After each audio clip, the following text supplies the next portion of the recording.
The best way to make sense of Rory Stewart's campaign to be Prime Minister is through that old saw attributed to Einstein. Einstein stated that the definition of insanity was doing the same thing again and again and expecting a different result.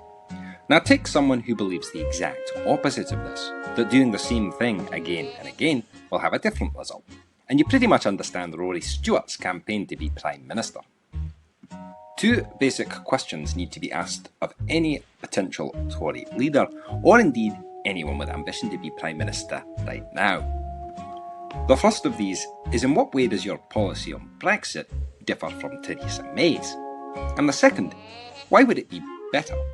Now, Rory Stewart has cleverly managed to sidestep the second question and so differentiate himself from everybody else running by refusing to deviate in any way from Theresa May's Brexit policy. He's voted for May's withdrawal agreement at every opportunity, and just like May, he's ruled out no deal, stated there will be no further negotiations with Brussels, and finally, that the withdrawal agreement on the table is a good deal for Britain and something that he can get through Parliament. Sound like anyone we know? Now, whether you voted Leave or Remain, and whether or not you currently support Leave or Remain, this just seems like a bloody awful idea, unless your goal is a perpetual limbo, with British politics and society becoming increasingly fractured and nasty. So at this point, two questions present themselves. The first is, why would anyone think this was a good idea? The second, is Rory in fact insane, as Einstein suggests? Now, the answer to this first question is relatively simple. Neither May nor Stewart seem to have grasped the essential nature of a binary referendum. I'm not talking about respecting democracy or any of that nonsense, that's long gone. What I mean is that both May and Stewart keep talking about compromise.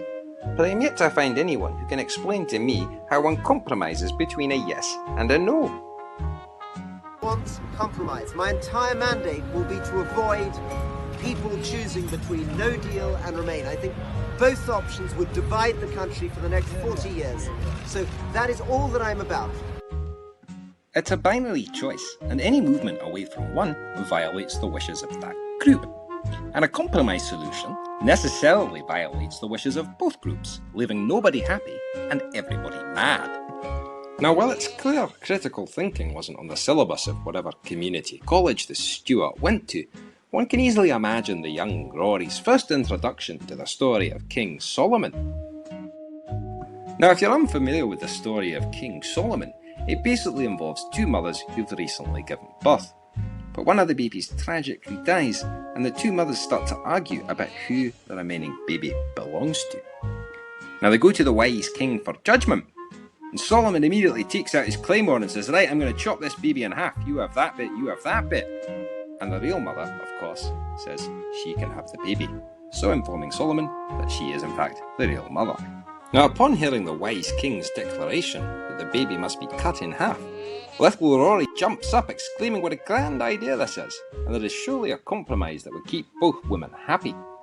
One can only imagine his teacher's exasperation as little Rory continues to insist that if we just embrace love, we can understand the halved baby as a reasonable and equitable solution. Of course, in this situation, the baby is the United Kingdom of Great Britain and Northern Ireland. And this, of course, is precisely how you end up with the disaster of a withdrawal agreement proposed by May.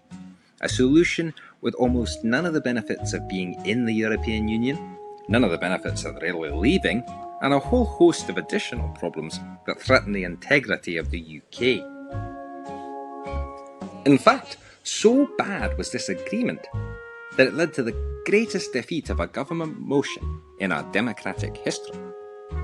Now, in case I didn't mention it, Rory Stewart continues to support this agreement, with it forming the core of his Brexit policy, as well as his campaign to be Prime Minister. Which of course brings us to our final question, is Rory insane? Now, there are two things I'd like to add here before moving on. The first is that I'm not a fan of Einstein's divisive language. The second is that despite this criticism, I actually quite like Rory, and I think he'd make a half-decent Labour Prime Minister one day. His Afghan book was fascinating, he's an excellent walker, and he can actually talk to normal people, an inability that in my opinion explains a lot of Clinton's failed bid to be president. But much as I'm loath to criticise a fellow Scot, politically I just don't see it. It seems like a misjudgment to me, and to Einstein apparently. Now my reason for thinking this is that there's an almost perfect analogue of Rory across the Atlantic in the form of the Democratic candidate for president, Beto O'Rourke.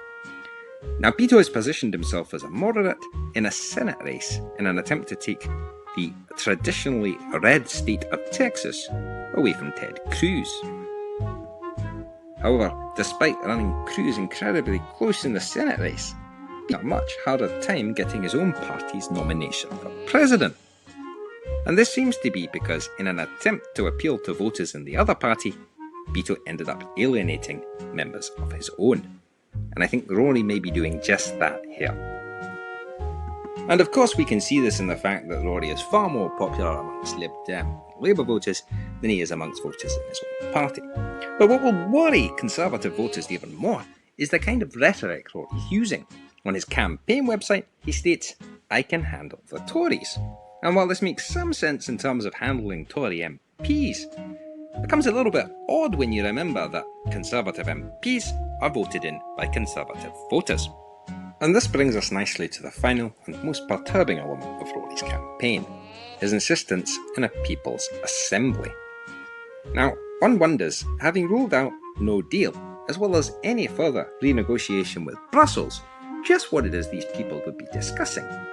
One suspects that it would be more for them to listen to Rory rather than for Rory to listen to the people. Nothing changing there then.